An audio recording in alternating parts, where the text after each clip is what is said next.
Halo guys, masih biasa bersama Windy. Hari ini aku beli pisang goreng, orek tempe, sama nasi. Kita makan dulu. Nanti biar kuat menghadapi kenyataan. Oke, bye. Kita makan dulu ya. Ini orek tempe. Aku paling suka sama tempe.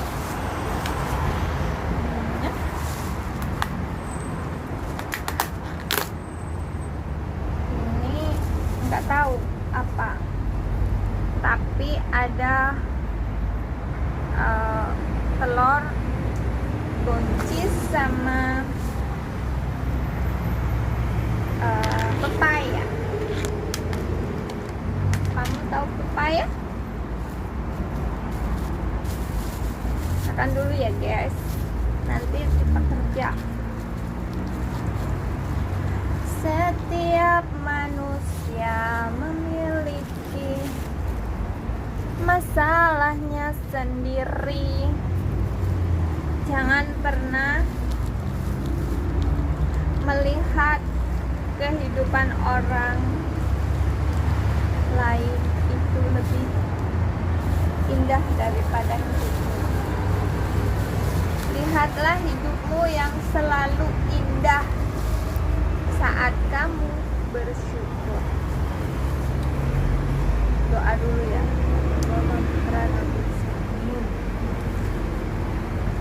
Makan. Terima kasih Bapak atas rezeki hari ini.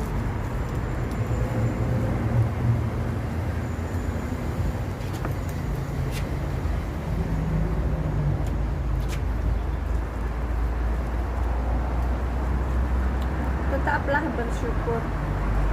Ketika kita berada dalam kesulitan,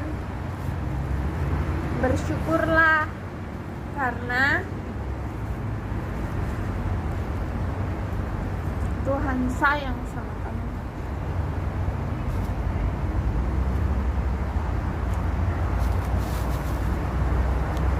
Tuhan itu lebih sayang sama orang-orang yang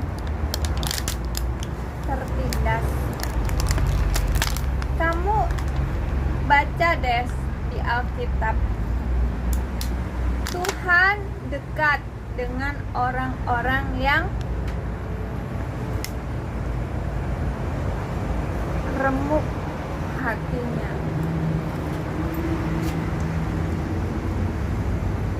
Ya guys, jadi kalau di dunia ini kita dicoba berturut-turut, jangan pernah menyalahkan Tuhan.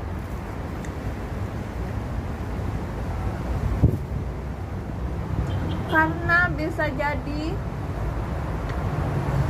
itu adalah cara Tuhan untuk mendidik kamu supaya kamu lebih kuat, lebih sabar, lebih tegar, dan lebih dewasa, lebih kebal dalam menghadapi semua masalah. Kayak aku kecil, tapi Tuhan beri aku kemampuan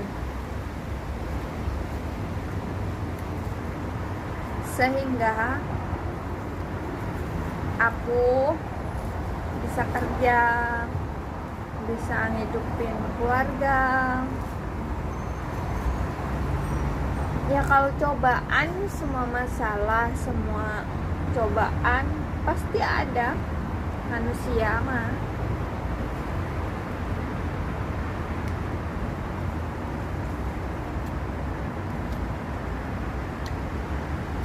Orang orang yang bilang dia nggak pernah punya utang, nggak pernah susah hidupnya, nggak pernah dapet cobaan, itu cuman buat nutupin kesedihannya saja. Sebesar bersyukurnya kamu pasti dicoba, karena kita hidup di kolong langit dengan dosa yang sama.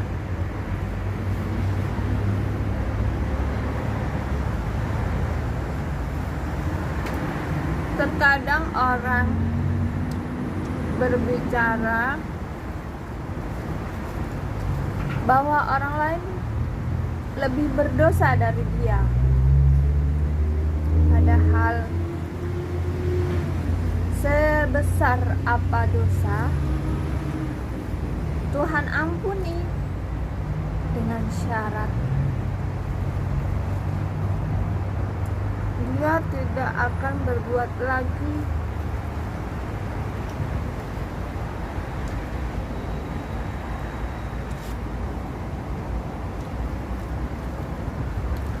Terkadang manusia suka menghakimi,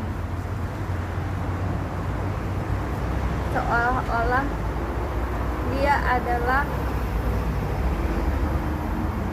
pengikut Tuhan yang paling indah. Tapi kamu tahu,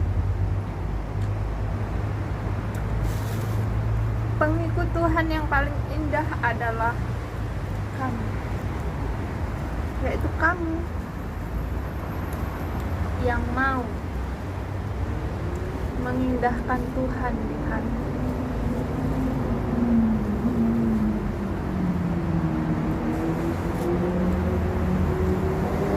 Aku dari dulu, dari aku masa remaja, aku orangnya care. Gimana ya, main apa kayak gitu ya, biasa aja. Temanku pelan iseng sampai aku dicap sebagai orang yang tidak baik-baik. Tapi buktinya apa? Tidak semua orang yang pergaulannya bebas itu memiliki kehidupan yang rusak kayak gitu. Justru aku belajar dari situ. Aku belajar dari orang-orang yang bandel, tapi aku nggak ikut bandel. Karena ayahku bilang, mutiara itu walaupun direndam di comberan, dia tetap mutiara, tidak akan jadi comberan.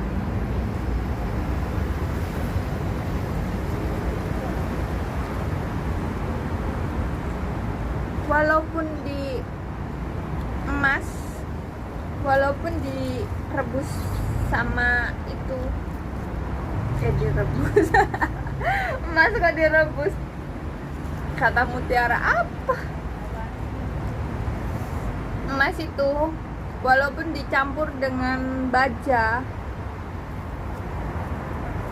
kandungan emas tetap aja emas, nggak mungkin berubah menjadi baja. Jadi walaupun kamu bergaul dengan siapapun, walaupun kamu bergaul dengan orang jahat sekalipun, jangan pernah ikut jadi jahat. Tapi belajarlah dari dia, dari perbuatannya.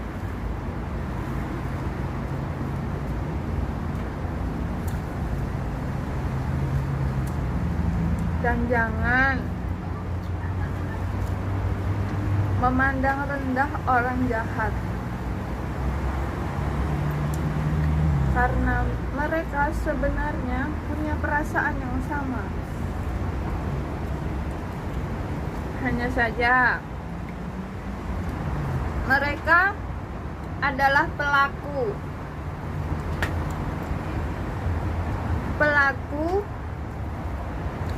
tentang ketidaktahuan. Kak, kita tahu itu yang disebut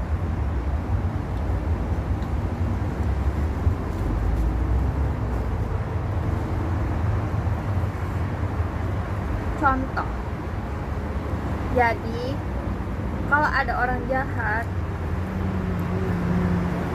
jangan dibully.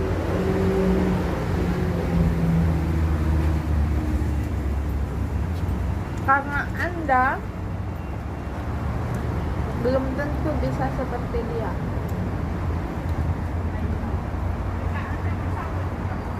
Bisa jadi Anda belajar dari dia.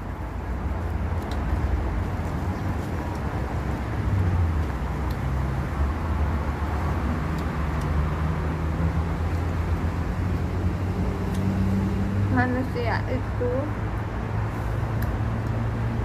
kebanyakan membuat aturan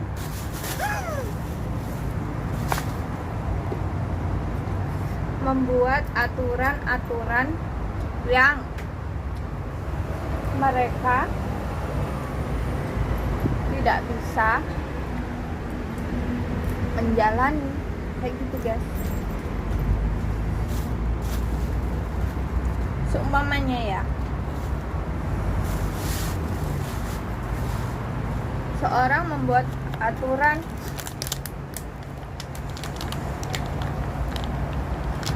entah guys,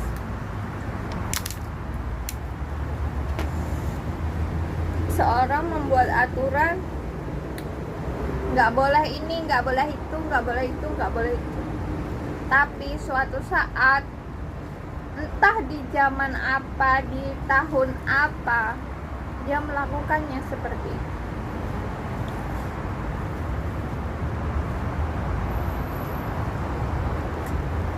Tidak ada manusia yang 100% baik. Kebaikan lahir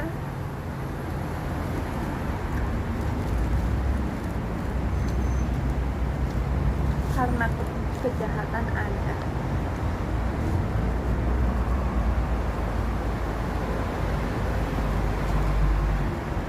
Lebih tepatnya,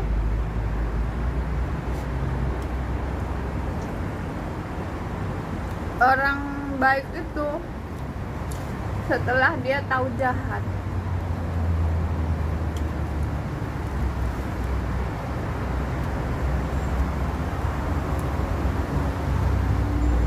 Kalau orang jahat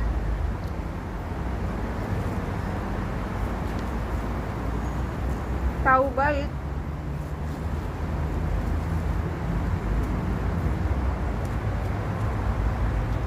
dia akan lebih baik.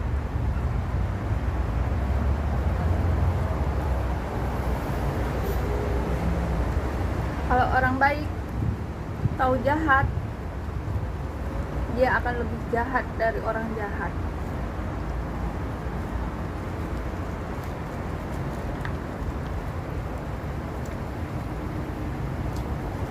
Makanya jangan jadi orang jahat terus, juga jangan jadi orang baik terus. Kita harus ada batasan.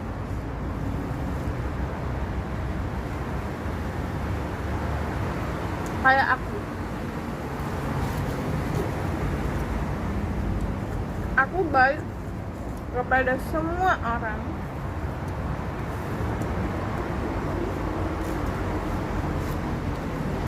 tapi aku tidak mau jahat kepada semua orang.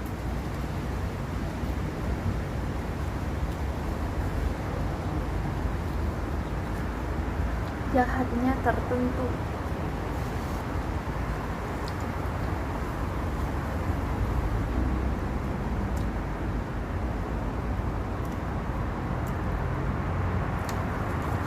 orang udah nggak bisa diajak baik, berarti nggak perlu dipeduliin. Karena nggak peduli itu tindakan yang jahat, ya itu lah.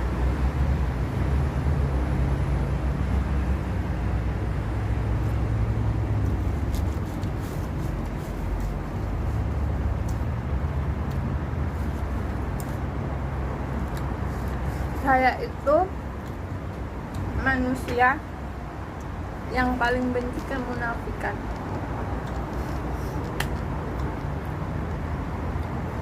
Kamu tahu orang munafik itu seperti apa?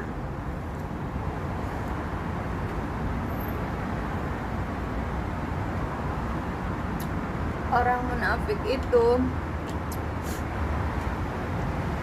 belagak baik, cuman sebenarnya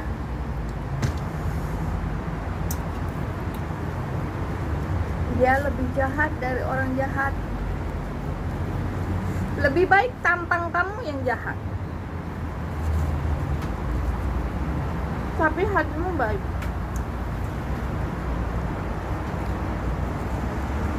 Kamu lihat ya, seorang yang benar-benar jahat, benar-benar apa ya, nakal,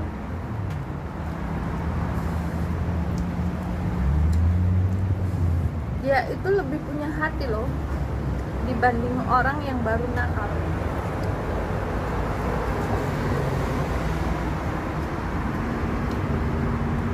Karena aku dulu juga bergaul sama orang nakal, paling nakal, tapi dia malah melindungi aku. Safe banget apa yang dia punya. Semuanya ya, aku dianggap adik sama dia. Itu ya, siapapun yang deketin takut. Kayak gitu. Enaknya di situ.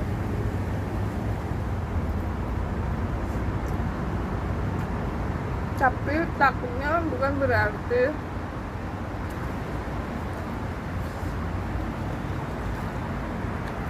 takutnya itu kalau mempermainkan aku pasti urusannya sama dia kayak gitu.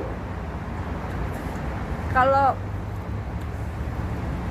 bikin aku susah atau ngeledekin aku, urusannya sama dia kayak gitu. Enaknya kayak gitu.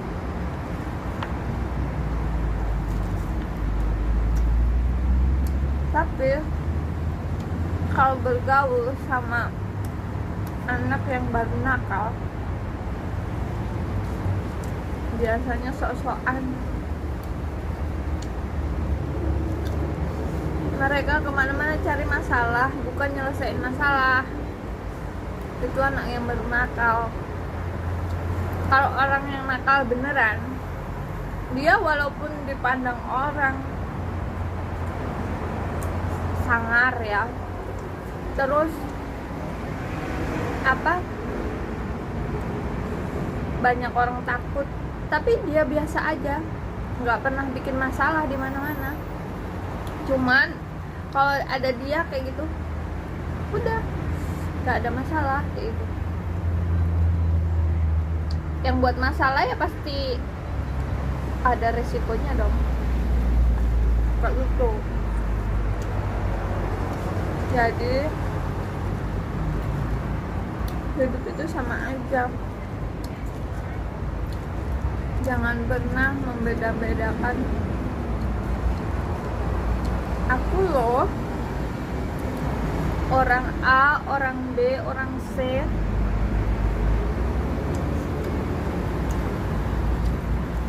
aku lebih baik dari orang D, orang F.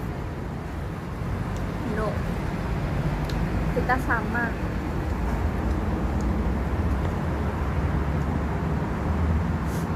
Hanya saja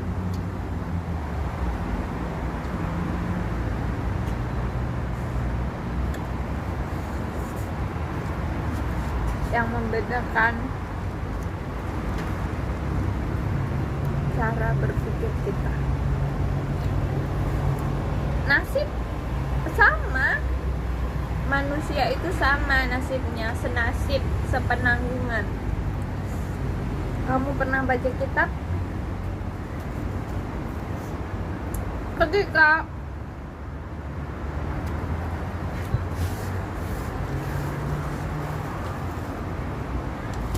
Nabi Isa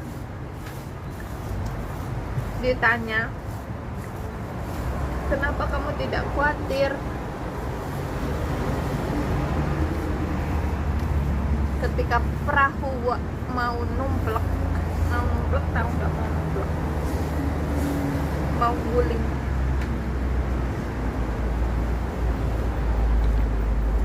Kenapa kamu khawatir? Kita berada dalam perahu yang sama. Andai kamu nyungsep, kita juga nyungsep kayak gitu. Manusia itu juga sama. Kamu punya dosa, aku punya dosa. Kamu berdosa, aku berdosa.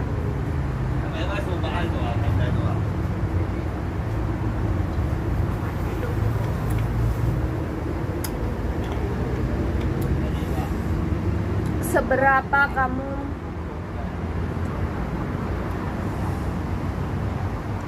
gini, ada orang yang dipegang aja, dia menganggap itu tidak bisa karena mengganggu perjalanan dia untuk menjadi lebih baik kayak gitu. Sebenarnya yang membuat baik atau tidak baik, kamu baca deh di dalam Alkitab. Tuhan itu tidak pernah memandang kamu, fisik kamu seperti apa, perbuatan kamu itu sebagaimana, tapi Tuhan melihat hatimu dan bagaimana kamu hidup.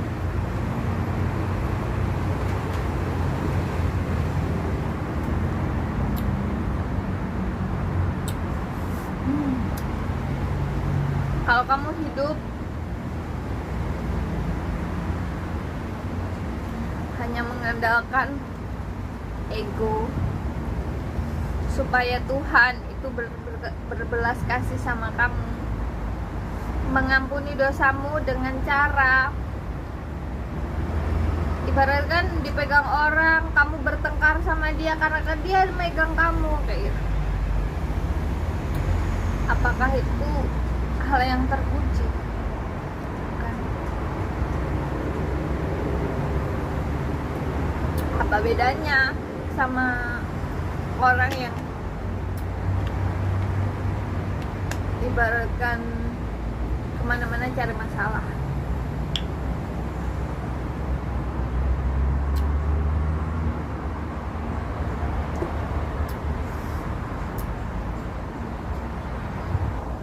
Apapun yang kita miliki, tubuh, harta, itu bukan apa-apa, cuman titipan. Kita hidup cuman diberi hati, dan jika kamu bekerja, bukan harta yang kamu kumpulkan, tapi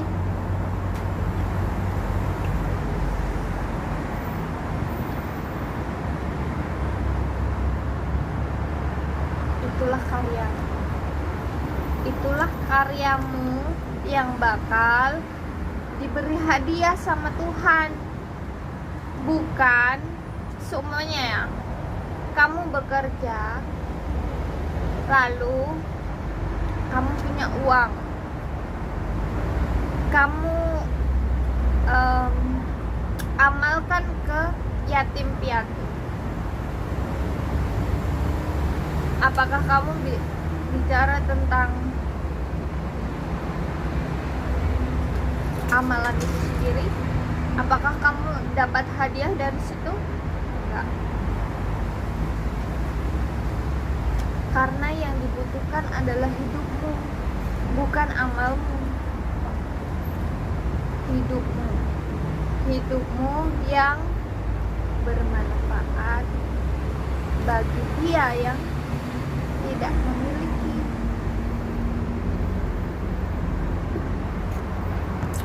Kadang orang itu ya melihat kehidupan orang, enak sekali kayak gitu. Padahal orang itu tidak pernah tahu betapa susahnya dia membangun kehidupan yang segitunya gitu. Semuanya. Contoh kecil, bersyukur. Banyak orang mikir, Windy itu kok dapat cobaan yang segini besar kayak gitu ya, tapi dia tetap aja biasa aja kayak gitu, kayak orang nggak waras lah kayak gitu kan. Ya emang aku begitu caraku mensyukuri segala sesuatu. Walaupun sebesar apapun cobaanku, aku selalu tenang, selalu mikir bagaimana aku bisa. Dan aku tidak pernah menyalahkan orang lain, walaupun keluargaku yang salah, tapi aku tidak pernah menyalahkan dia. Karena apa?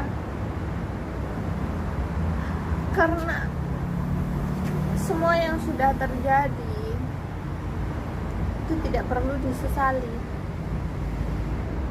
Mengerti? Kalau kamu menyesali sebuah kesalahan, sampai kapan kamu hidup tenang?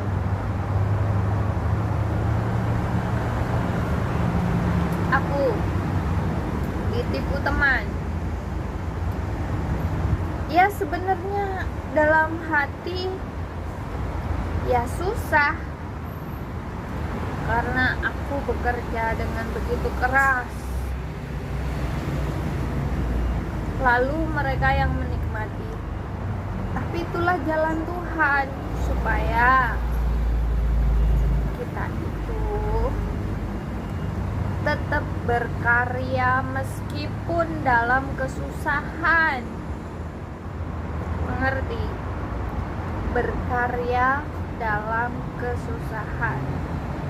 Jangan pernah mengatakan bahwa kesusahan itu dari Tuhan. Tuhan tidak pernah mencobai manusia. Bahkan Tuhan menyesal saat memberi air bah 40 hari 40 malam hanya untuk menghukum manusia. Tuhan menyesal dan Tuhan berjanji tidak akan mengulanginya lagi. Karena apa? Tuhan sayang sama manusia. Hanya saja manusianya itu yang melupakan Tuhan, menuhankan segala sesuatu. Betul? Terkadang mereka menuhankan sebotol teh pucuk. Sebotol teh untuk memerangi segala sesuatu yang dianggapnya tidak mengeteh. kayak gitu. Itu tidak benar. Tuhan itu menciptakan kita berbeda-beda, menciptakan kita yang hitam, yang putih, semua berbeda-beda karena Tuhan tahu. Dan Tuhan menciptakan yang berbeda adalah pasangan. Kamu tahu, yang berbeda itu pasangan.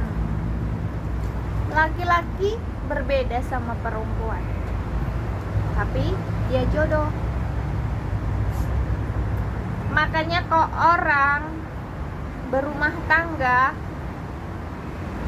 aku berbeda sama suamiku, sifatnya berbeda, nggak sejalan. Itulah yang diinginkan Tuhan.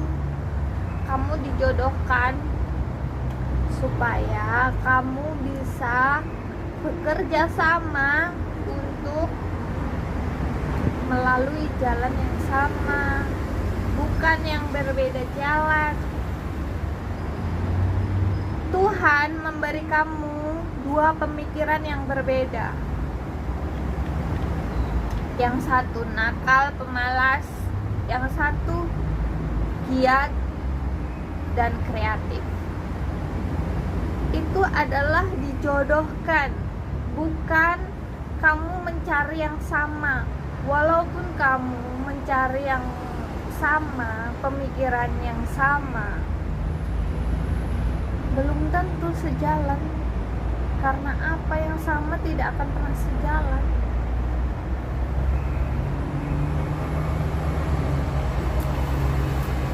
Mobil, jalan itu satu, mobil yang sama melewati jalan yang sama, nggak akan muat.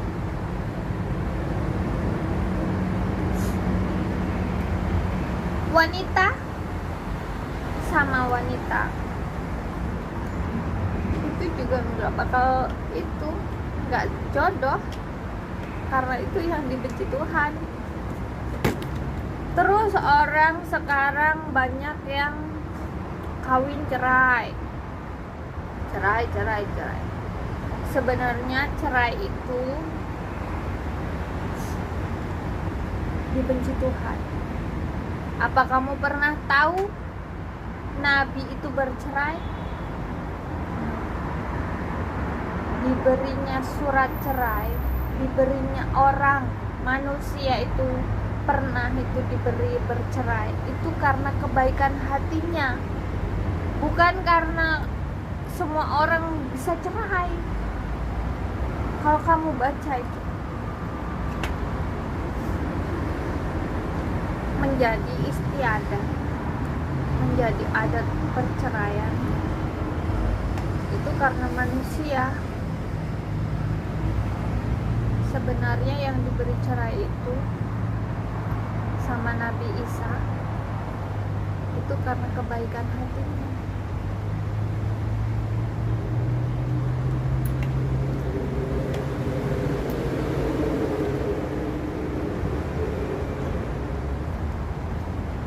Dan satu lagi, zaman sekarang wanita bisa menceraikan suaminya, padahal tidak ada sejarah seorang wanita itu menjadi tubuh. Tahu tubuh? Laki-laki adalah tubuh, perempuan adalah tulang rusuk yang diambil. Jadi kalau tulang rusuk menceraikan suami, berarti kan nggak ada itunya. Cuman sekarang itu yang bisa menceraikan suami, menceraikan istri itu suami, apabila itu pun dengan syarat apabila dia berzinah dengan orang lain ataupun emang suaminya itu nggak nerima gitu. seorang istrinya itu berselingkuh dengan orang lain, dia nggak nerima, bisa menceraikan. Tapi zaman sekarang suami bisa diceraiin padahal dia tubuh, bukan tulang rusuk. Wanita itu diciptakan bukan untuk jadi pemimpin, tapi dia diciptakan lebih kuat daripada laki-laki.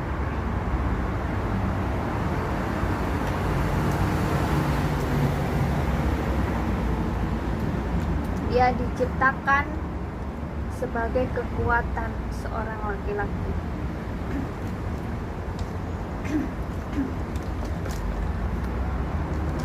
Laki-laki tanpa wanita, dia lemah. Dia tidak bisa melakukan apapun kecuali laki-laki yang kepepet jomblo misalnya.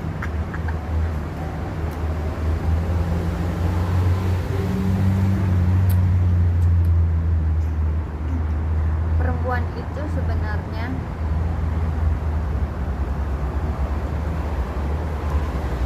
ciptaan Tuhan yang paling lembut. Dia keras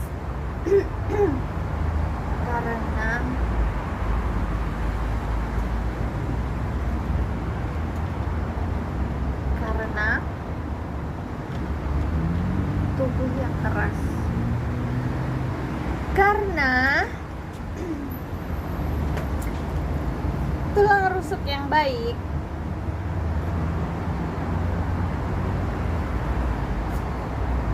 Gitu aja ya. Oke, bye bye guys. Ngomong ngalor ngidul. Aku mau kerja guys. Tapi jangan diambil hati ya itu tadi perkataanku, karena aku lagi ngoceh-ngoceh aja. Gitu ya guys. Yang baik disimpan, kalau nggak baik ya dibuang. Jangan pernah menganggap aku tuh provokator para jomblo yang nggak nikah. Cepet cari tulang rusukmu sebelum kamu menjadi tulang.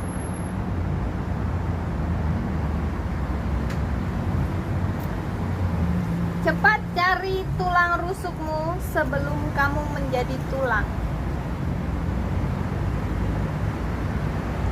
Bye bye.